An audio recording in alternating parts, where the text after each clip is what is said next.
Welcome to Real Life Renos, the podcast. On this episode, we welcome back Ron Wickman, and today our special guest is Carrie Anton. Carrie is a speaker, consultant, accessibility specialist, project management professional, and she currently chairs the Accessibility Standards Canada Built Environment Technical Standards Committee. Oh, and let's not leave out that Carrie is a Paralympic gold medalist in the sport of goalball. Never seen goalball? You should check it out. You will be on the edge of your seat. On to our conversation.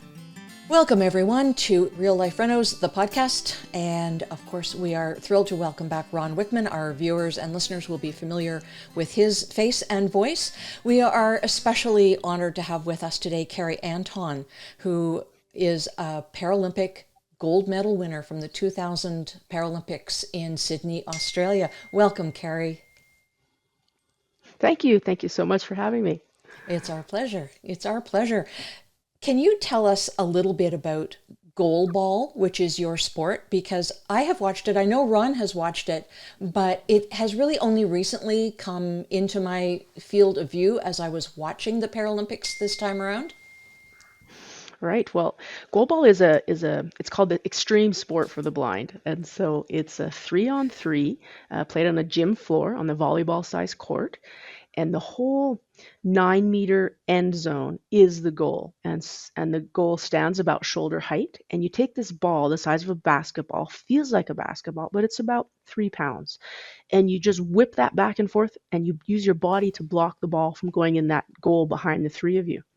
And everyone is blindfolded, so no one can see anything. You can just hear this ball that's coming at you that makes noise. It jingles a little bit, and you hear the bouncing, and you need to just dive on the floor, block the ball, get up, throw it back, and try to score on your opponent.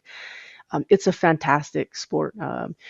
Communication is important, athleticism to get up, get down, to throw really hard. Like, I think I watched the Paris Games, and there were women throwing at 64 kilometers an hour. So that is Wow. less than 0.75 of a second reaction time, but by the time your opponent throws it, and you have to hit the floor to block the ball. So fantastic sport. I love it. I found it when I was 18, 19 years old, and was selected to the national team when I was 20 something. Yep. And peaked as an athlete when I was 30 at the Paralympic Games in 2000. So. And do you still play in any capacity?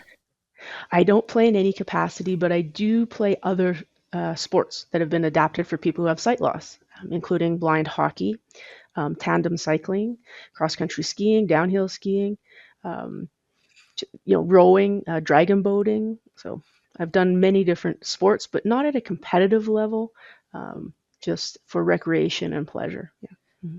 Once an athlete, always an athlete. Yeah. For sure. You can't take the competition out of me, that's for sure. It's not like I don't try hard, but goalball is truly my sport where I excelled. Yeah. And where do you keep your gold medal? Just on a shelf over here, when it's not in a backpack at the door. Okay. It's Canada's medal, and so we, often I take it to presentations and such, to schools or to speaking engagements, so people can see it. Yeah. Right. The Paralympics have come a long, long way. At first, they weren't even televised, and now they are televised, and the audience is growing. Do you feel that as well? I do, and we can tell by the audience that was just in Paris 2024. I mean, the stands were packed. Back in Sydney, they were packed as well, with a lot of school kids. But the stands for the Paralympic Games in Paris in 2024, 24 years later, had huge attendance. It broke a lot of records. So I think it's growing in popularity and awareness, and also attention by the media, because the media is really important to promote the Paralympics and the Paralympic Games and Paralympic athletes. If people don't see Paralympians, they don't even know that it exists. So I noticed that they're on their return to Canada, people went out in large numbers to the airport to greet the Paralympians and welcome them home. yeah, Paralympians and Olympians are getting the same recognition. This year is the first year that Canadian Paralympic athletes will get the same dollar value award as the Olympians, which is huge. It's 20,000, 15,000, 10,000, I believe. And Paralympians used to get 5, 3, and 2, right, for medals. So much more equality, much more equity in the whole sports system for Canada and the world. So, and it feels so great when you come out of the gates at the airport and people are cheering you on in red and white. Yeah. I'll bet. I'll bet. What would you like to see for the future of the games? I'd love to see more equity. And I don't want to have a downer on a games that was very, very successful, especially for Canada, getting most medals ever. But I do want to see more equity. We didn't have Celine Dion at the Paralympic opening ceremonies, nor Lady Gaga, right? One singer that I could tell. So there was a few things that were just kind of like off, right? So I think there needs to be more focus on the Paralympic athletes. During the Olympics, but also during the Paralympic Games, right? Commercials were the same. So it's funny, we want equity, we want the sameness, but we also want to ensure that people understand the sacrifice and what people with disabilities go through, because first they have to work with the disability in their life, and then they become an elite athlete, right? So there's a bit more struggle there, in my opinion. But so we want equity, but not equality, if that makes sense. Right? Absolutely. Well, I mean, reaching that level Mm-hmm. in a sport is not easy without a disability. So add the disability into it. Are there particular sports that you'd like to see included in the Paralympics that aren't anymore or that aren't yet? Gosh, there's always new sports joining. Like we can see in the Winter Games, there was more snowboard sports. And I'm sorry, I don't have all the right names for what they are. I just think they're really cool. That's okay. But there's skateboarding is done now by many people with disabilities, including people with sight loss. There's just so many unique things that are going on. Of course, we're going to see things like adapted as sport evolves. Like I don't know how we can adapt pickleball, but I know we've adapted tennis. So there's blind tennis. There's also, of course, blind football. We know is there, but there's other just other neat things that are coming on. Why can't a person who's blind or break dance, right? So tons of things that could be there. But I don't have any specifics. I can just see the sport evolving. And the tough thing about joining the Paralympic Games is that you have to have so many countries that have developed the sport in their country before you can actually get to be a sport at the Paralympic Games. It's quite a rigorous regime, or like a whole bunch of red paper work to go through, right? Right. To become a sport at the Olympics or Paralympics. Yeah. Right. And since your gold medal win, you haven't been slacking. You've had a lot on your plate. You have been a speaker. You are a speaker still. You are a consultant to various sports. You've been busy. I like to be busy. I think that's part of it, right? It's always striving for more, for better, and that's what I do. So I sit on a variety of boards. I even ran for federal senate. So that was for Alberta in the federal senate for Alberta. There was 2 seats that were open, and I sit as chair of the Accessible Standards Canada Built Environment Standard for federally regulated entities. So got to keep busy. Yeah. Plus a day job. Yeah.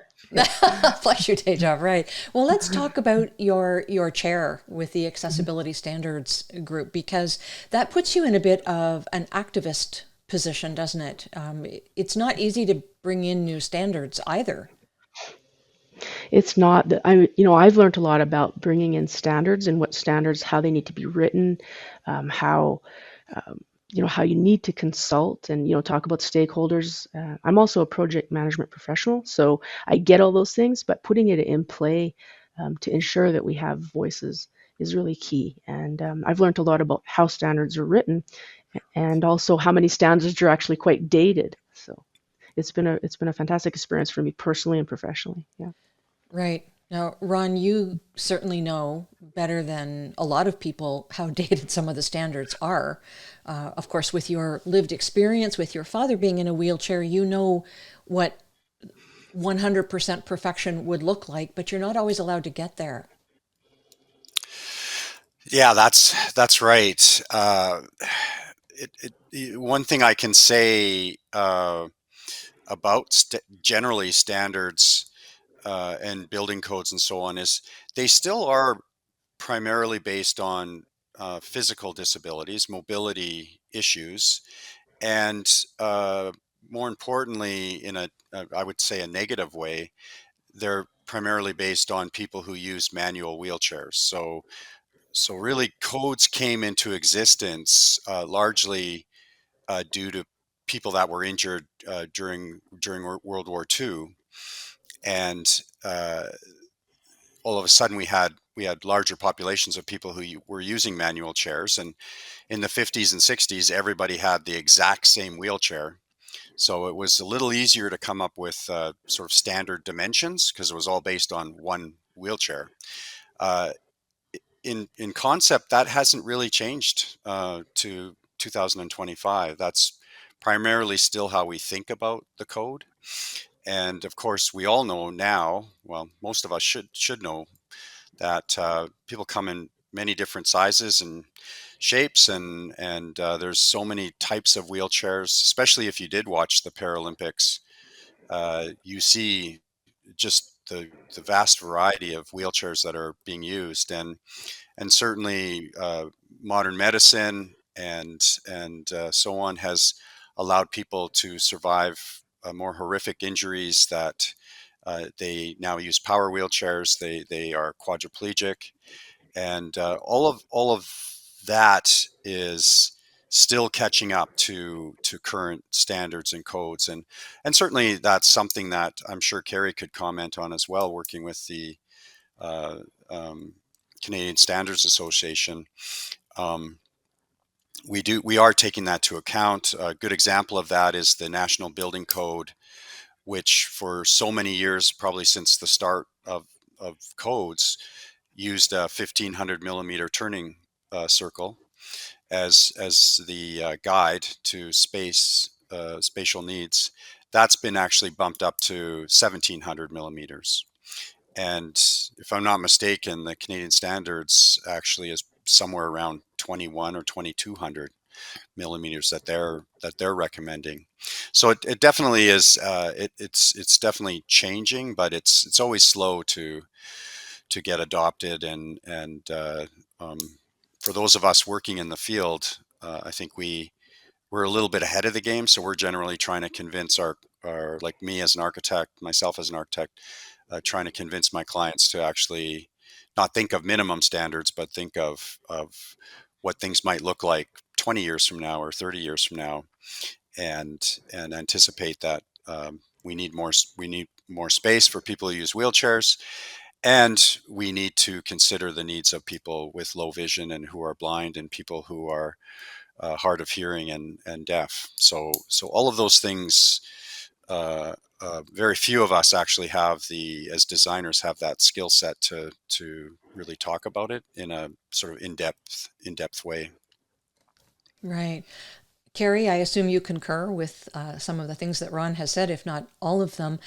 Can you talk to us a little bit about how standards are brought into being or changed to begin with? Because I think a lot of us really don't understand the process and the hurdles that you have to overcome. Well, I can only speak from what we've done with the built environment standard for federally regulated buildings. And so we started with a seed document, and some standards start with just the stakeholder group that will be the technical committee, and they just start from scratch. Whereas we wanted to do an environmental scan to see what is out there in different countries across Canada. Where could we be improving and just adding on and making the standard better, rather than just starting from scratch. So the first part is starting with the environmental scan, what's available, what's going on in different places. And then you go through a bunch of review of the current standards and then creating them. And so the seed document stage and that whole beginning part took a long, long time. And then we, moving forward after we sort of made the adjustments and edits and added lots of things to the built environment standard, it goes to public review. And then that's where the public gets to comment on different pieces of the standard. And we received over 800 comments from the public when we went to our phase 1 review.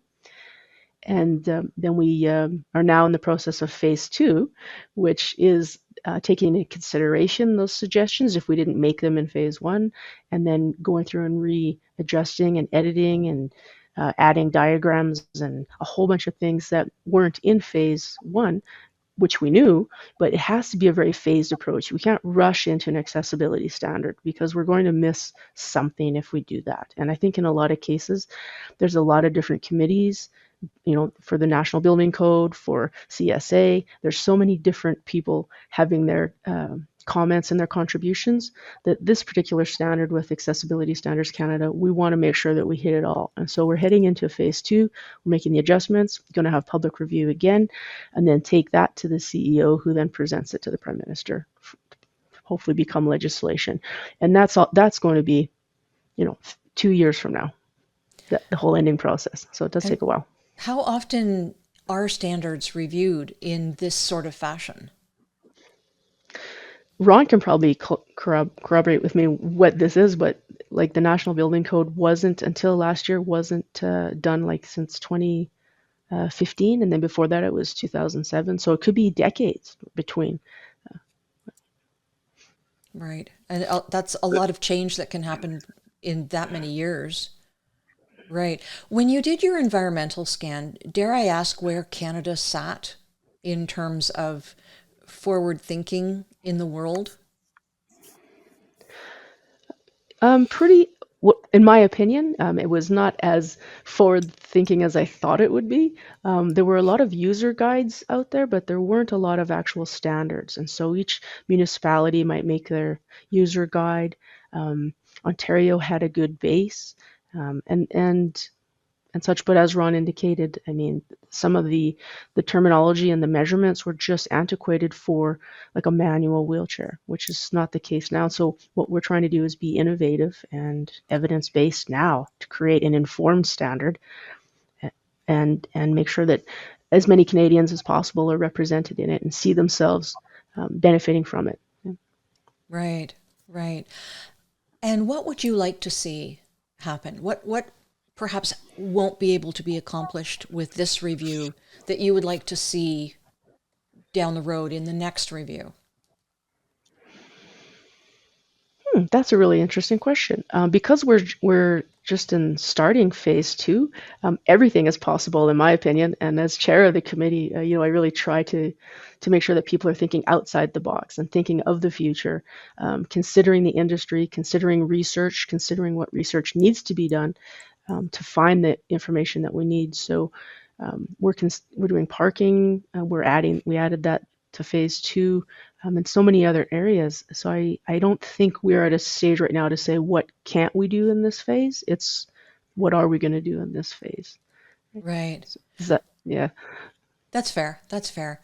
Mm-hmm. Ron, let's have you weigh in on this. If the world were perfect, from your perspective, is there a standard or two that you could speak to that may not hit the mark with the current review? I mean, you must know of something that needs to be extended far beyond what will logically be considered. Yeah, I have a lot of thoughts. So I knew you would. I've been sort of making a few notes here as Carrie's been talking. So I just want to backtrack a little bit and just comment on the environmental scan issue.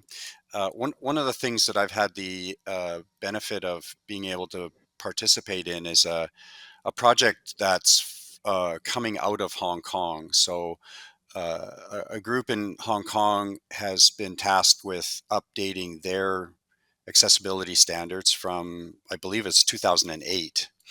And so they rather than traveling all over the world to see for themselves, they've asked experts from different parts of the world to participate in feeding them with information about what's happening in their countries. So what I've been able to see in the last year and a little bit here now is what is happening around the world. And every country has a slightly different focus, and certainly different attitudes towards the issues of standards and persons with disabilities. Canada, it's fair to say Canada is at the higher end of um, public attitudes, and certainly the desire to make the built environment more accessible for people with disabilities. Part of the problem with that is there's just not enough critical mass of understanding. So there's not enough people out there that have the expertise to feed the politicians and other decision makers with the information that they need to help guide their thinking.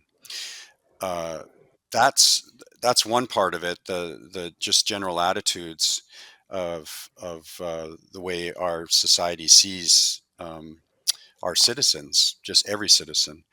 And then the other thing that's always made it hard in this world of disability and improvements to the built environment is it costs money, especially when you talk about making things wheelchair accessible.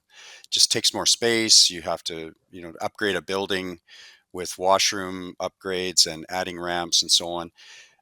It costs money, and that's where you get a lot of pushback from people. Is like, well, if it's going to cost so much more money, maybe we shouldn't do it. That kind of thing. So certainly in Hong Kong, they look at us in Canada and just go, well, you guys are just so huge. You're just such a big country. You can just build really big things and have lots of space. And, the average size of a dwelling in Hong Kong is 44 square meters. So 400 square feet. And they kind of said, like, it's going to be really hard to make bathrooms bigger, given that the size of our average dwellings are so small. So they have to be much more innovative in the way that they create space and use space, and such a dense part of the world.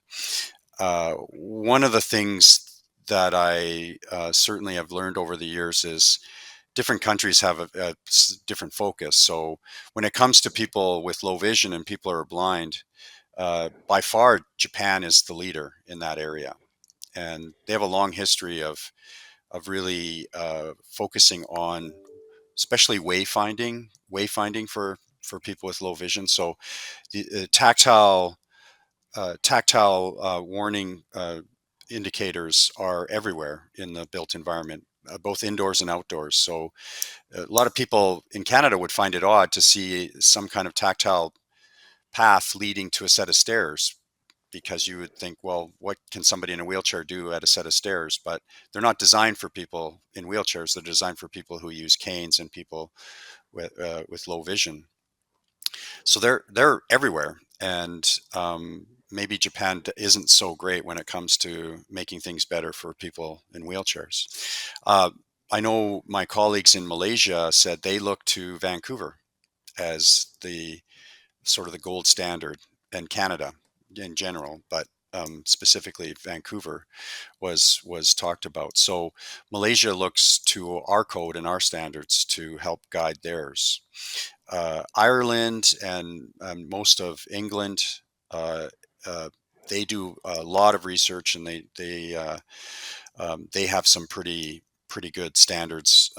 Again, especially when it comes to people with low vision and issues around wayfinding, much more than we do here in Canada. Uh, the United States is, I mean, that's who we generally look to, Canada. We look to what's happening in the States and the research that they do, and the Americans with Disabilities Act, and we tend to adopt what they come up with. If I had my way, I would look more to the rest of the world and what they're doing in different parts of the world. Scandinavia is at quite a high standard for their built environment. Most of Northern Europe really is. Australia is great, and that has a lot to do with the 2000 Paralympics that really raised people's awareness towards accessibility. So every country is really trying hard, but I think we all face the same problem in that a lot of times it just comes down to political will and money, and that people tend to shut down when it costs money. Right. Now, can we get Carrie to weigh in on that? Because Carrie, in addition to your business experience, you are a very well-traveled individual. So what do you feel we have to learn from other countries and their experiences with accessibility?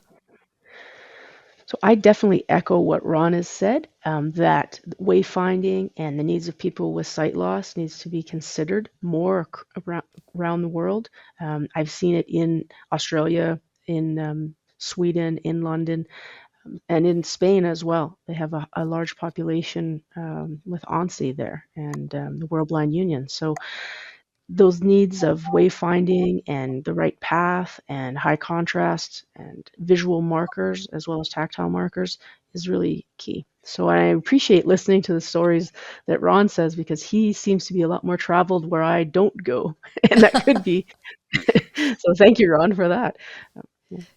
Ron and I were having a conversation just recently with a mutual colleague who suffers from sight loss as well, and she was talking about some kind of channel. Now, Ron, was this in Asia or in Europe? Some kind of channel that her cane could follow, but it presented, although it was a good thing and led her where she needed to go, the problem it presented was that now she didn't have any protection against what might be directly in front of her. Are you familiar with that, Carrie? I totally am. Have seen that in Athens, and it's also in Asia. Um, But in Athens, I had someone grabbing my cane, putting it in the track and the channel, and showing me, like, physically where this was. And I was like, I don't want to go in the gutter. What are you doing? And because Mm. I wasn't aware of what that was at all. So, but yeah, I found that right in central Athens. So it helped me get around, and there was no garbage bins, posts, trees, people, benches. Nothing was in the way. I could just travel safely. Um, but then again, encountering these other things, right? Like what else Right, was in this gutter-like channel, right? Yeah. right. Mm. If I can just comment on that too, because I this is something that I was hoping that Carrie could talk a little bit more about as well, from somebody who uses those tactile warning uh, tiles. So they become a big part of our national building code, and we are talking about them a lot more here in Canada. And where generally in for Canadians, where you would see the tactile warning surface indicators are at curb cuts, curb ramps. So they're those yellow tiles. They have what they call truncated domes, and they're bumps basically. So if you are using a cane, you'll hit those bumps, and that'll tell you that you're at the corner, uh, or that something is ahead of you that you have to pay attention to.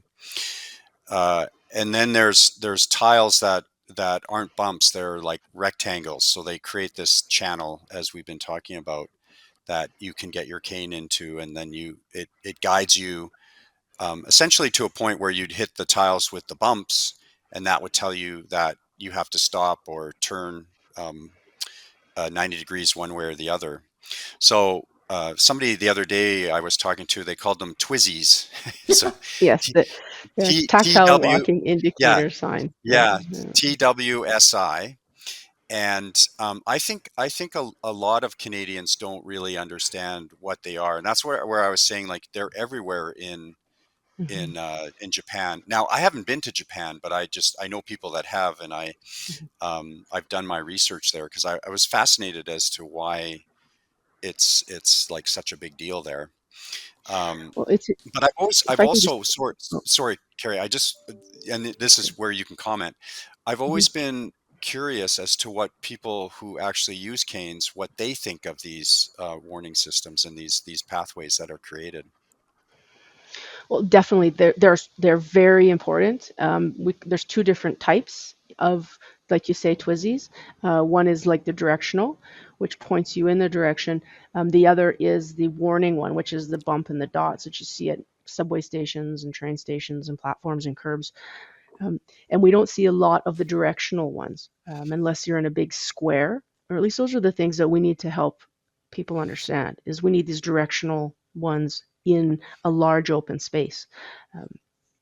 But what I've also seen is the shortcut. And so if you consider a curb and you have a crosswalk and you go one way and the other way, like basically 90 degrees, right? They put the TWISI, the warning TWISI, all the way around that curb surface. And so that is not providing any directional support for someone.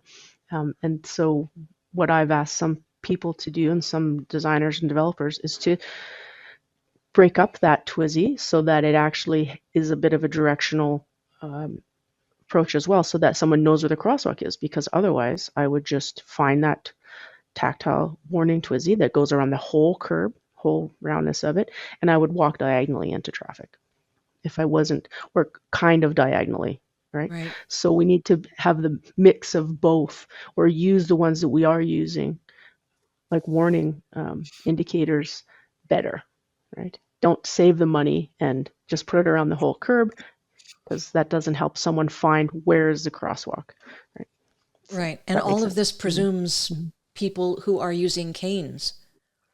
But that's just not Yeah, always the case. Sometimes there is a dog guide or there is some other kind of mechanism that they're using. exactly that. Let's take audible signals, for example, right? Here in the city that I live, there's a huge, large print, and it says, press for audible signal. If someone needs the audible signal, has no sight, they're not going to see that. Right. So how do they know where the post is? How do they know what to do? That you have to hold it in before it clicks. Just time. We can also do many different things, like in transit. Most cities have the train doors open when the train arrives, or the bus door opens when the bus arrives. But for some strange reason, in the city that I live, you have to find the button again. So just these, it's also not just the standard, but it's also the implementation of it and the training and the technology that we're using. And I don't want to, beat up the city that I live in, but it's a great example of what not to do. And I know they're working on it, and they have an accessibility plan, like many cities do. They have a user's guide for more accessible work, places in the city. But wow, sometimes they just miss the mark, right? Right. Right.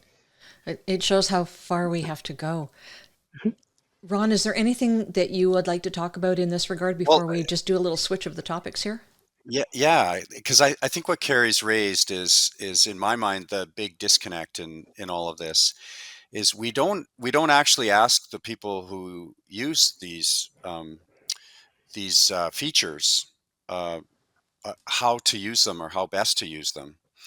And so we have architects and urban planners and landscape architects and planners, city staff, whatever, like all these people that are often very much able-bodied, and they don't ask. They just assume that they know better, right? And you really, I couldn't emphasize it enough that we need to engage people who actually use these features way more than we do, and we just can never assume that we know better, right? So that's always how I've been successful as a designer, is I never think that I know better than the people who use the spaces. And it doesn't matter whether I'm talking about somebody with a disability or not. I mean, if I have a client that I'm designing a house for, I've never been asked to do like a Ron Wickman special. Like, just give us something that, is your signature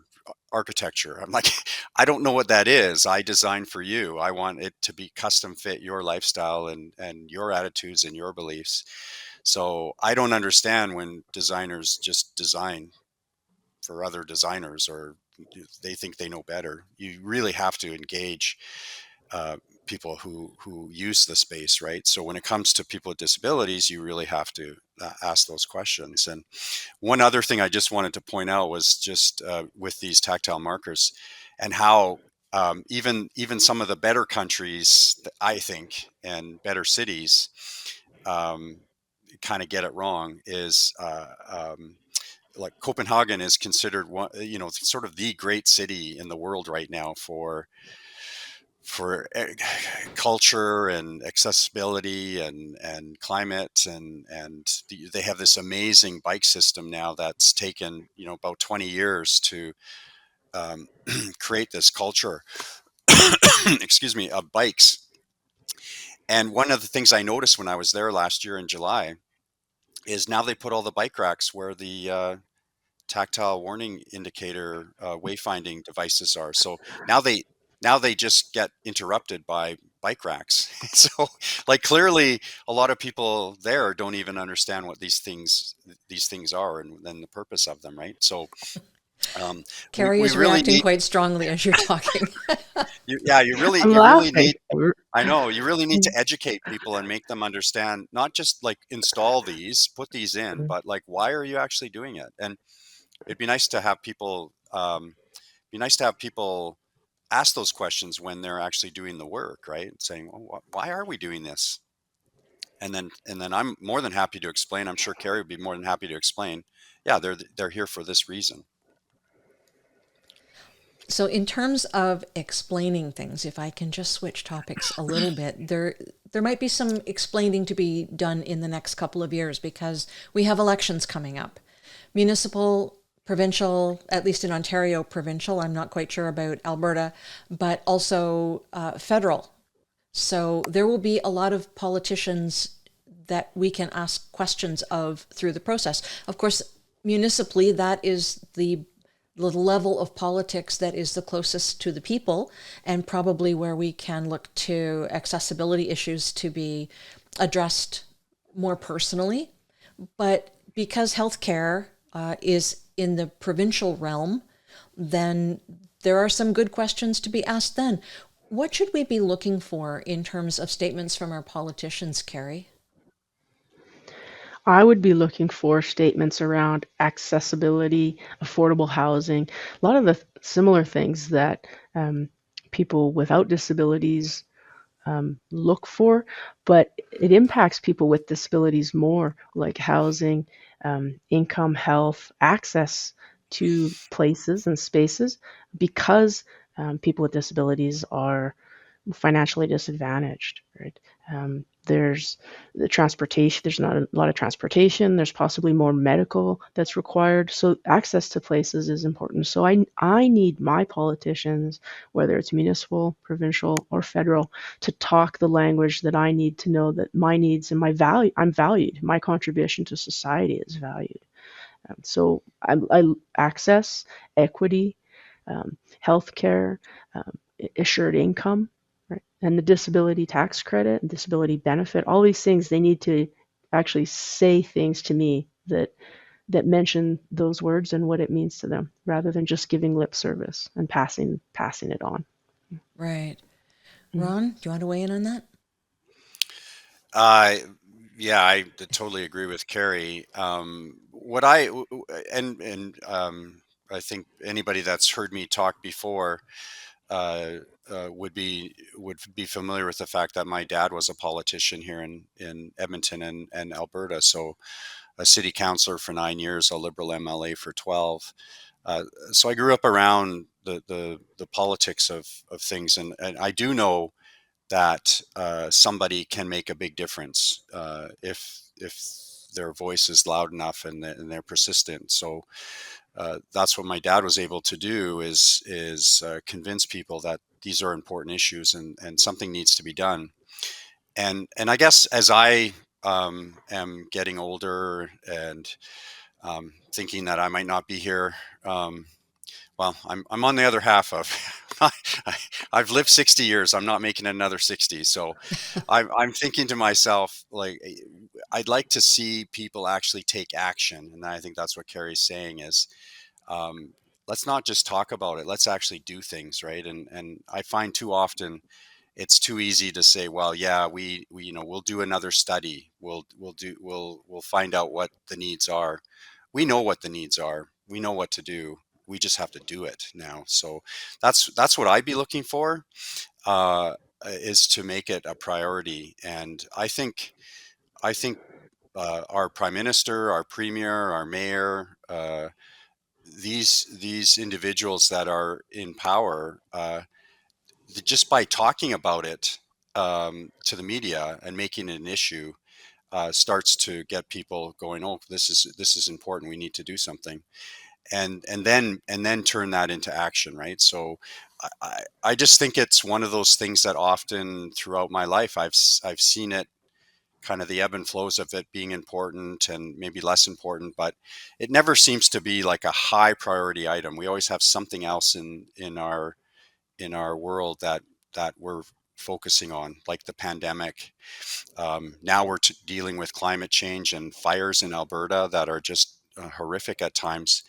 But here again, what happens when people had to exit Jasper quickly? Was there a plan for people who were blind and don't drive, or people who are elderly, people who were quadriplegic? What was the plan to get those individuals out of Jasper very quickly? I don't think there was anything.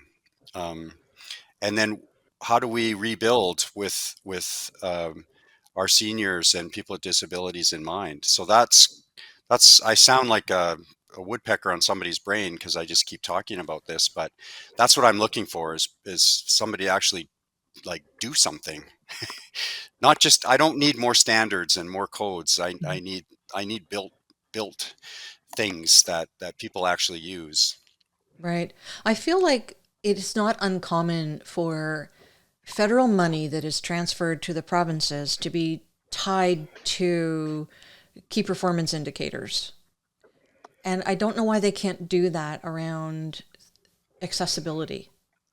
Would that, Carrie, is that something that is even possible? Oh, any KPI is adjustable, right? And I think it's important to add them. If Alberta was to focus on accessibility, which is a provincial item. So I just want to back up a little bit. When we come out with a national standard, it doesn't mean it's going to be adopted. It has to be adopted by the province and the provincial building code, right? And so the provinces can make a difference by having measurements and having monitoring, as well as punitive measures if that's needed, a bit more of a stick, right? Because we already have seen in accessibility and in the industry that the carrot doesn't always work. You appeal to people's emotions, to things that are just not prioritized. And so definitely accessibility should be a priority for in Alberta, for example, like Ontario and so many provinces. I think 8 out of 10 provinces now have accessibility legislation. Um, what are the holdouts for the other provinces that don't, like Alberta, where if Right. you want to consult about something, you have to look at 20 different legislative acts to figure out housing and different pieces of accessibility, guide dogs, etc. So, Right. mm. Right. Perfect. Well, we could probably go on talking about many of these subjects for hours and hours. Carrie, you are so fascinating. Let me give the first last word to you as our special guest today. Is there anything that you would like to leave our listeners with that is so important for them as elections are looming, as standards come up that they can comment on? Thank you so much for having me. I really appreciate the opportunity to share my passion with you and with your public. And I think what's really important to me is, and I'd ask of everyone, is to think of others and do other design, and while we're thinking of our own needs. That's all I can say, is just give everybody a bit more thought when we do our design and our development of our buildings and our spaces. Right. Ron, how about you? What would you like to say as the last word? I actually want to circle back to where we started, the Paralympics. And this is like on a real positive note too. I remember trying to access film footage and news about the 2000 Paralympics. And I remember I finally discovered it. It was on CBC at midnight every night for 5 minutes. And they showed highlights in 5 minutes. And that was it. That's all I Right. got. So I saw, some things in swimming and other sports, and what an amazing couple of weeks we just had. My TV was on all the time. I work at home, so it was just always on, and I could just always see all the events and all the activities going on. The coverage is just immense now compared to what it once was. So we really have, from that perspective, we've really made some progress.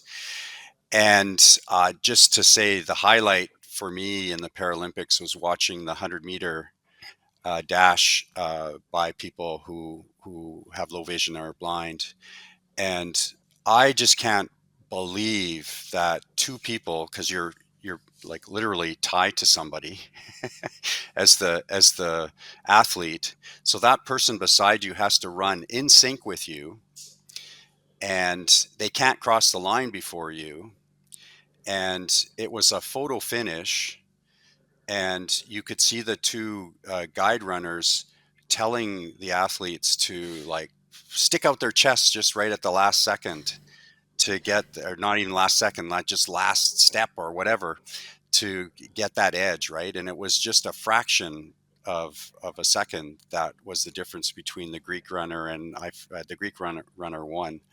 But what an amazing race. And just, I can't believe it's hard enough to run on your own that fast, but to do it with somebody else, like running beside you, it's astounding. And I think, people that watch the Olympics and then neglected to watch the Paralympics really, really missed out on just some amazing athletes. So it's not special anymore. It's just really good athletes that do tremendous things, and train really hard and deserve every bit of credit that they get for being good athletes, not good athletes who also have disabilities. They're just good athletes, period.